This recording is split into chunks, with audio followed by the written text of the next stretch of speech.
জেগেছে নারে তাকবীর আল্লাহু আকবার বিচার চাই ফাঁসি চাই খুনিদের ফাঁসি চাই জেগেছে ছাত্র সমাজ জেগেছে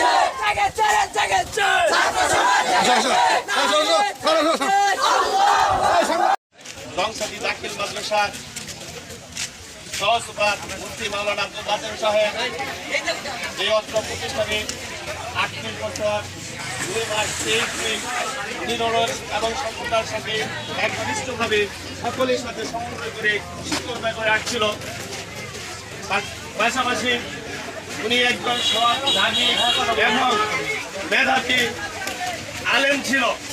সেই আলেমকে কিছু সংখ্যক দুষ্কৃতিকারীরা 16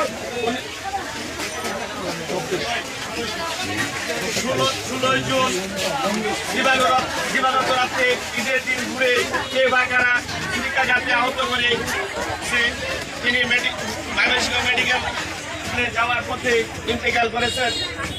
দুঃখের সাথে বলতে হচ্ছে এত ভালো একটা মানুষকে হত্যা করার পরেও আজও এর কোনো দৃষ্টান্তমূলক শাস্তি বা এই মামলার কোনো অগ্রগতি দেখতেছি না।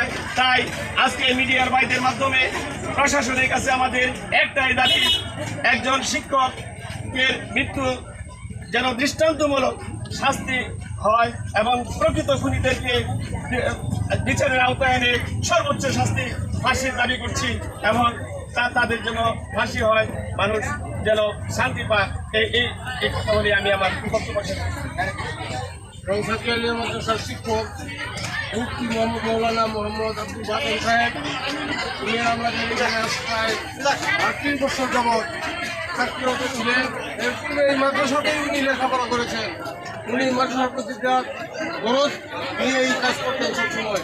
ওনাকে ঈদের আগে রাখলো এই 25 কত তারিখটা 16 জুন দিবাগত রাত্রে তাকে কে বা কারা হত্যা করেছে, যারা হত্যা করেছে তাদেরকে প্রশাসনের লোকেরা বাহির করে দ্রুত ফাঁসি কার্যকর করার জন্য সুপারিশ করছি, অনুরোধ করছি। আর আমরা যদি আর বিচার না পাই তাহলে আমরা বিরাট বড় খুনি হব। উনি একজন সৎ এবং ভালো মানুষ ছিলেন।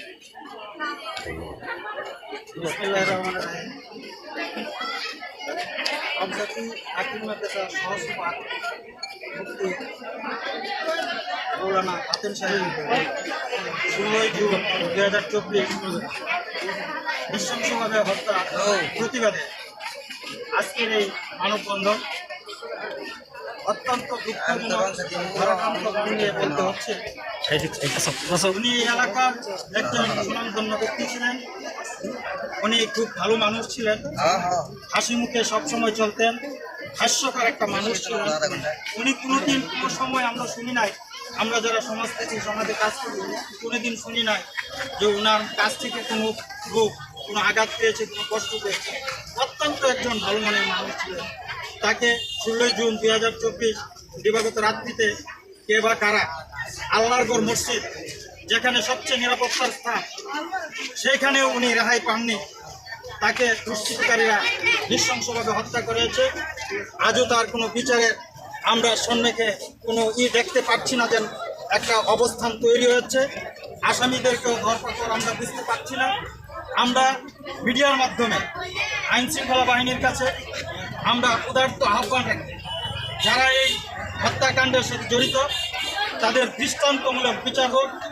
সেই বিচারের আশাবাদ ব্যক্ত করে মিডিয়ার মাধ্যমে আইন প্রশাসনের কাছে আমরা সার্বিক সহযোগিতা চাচ্ছি। এই বলে আমার কথা শেষ করা।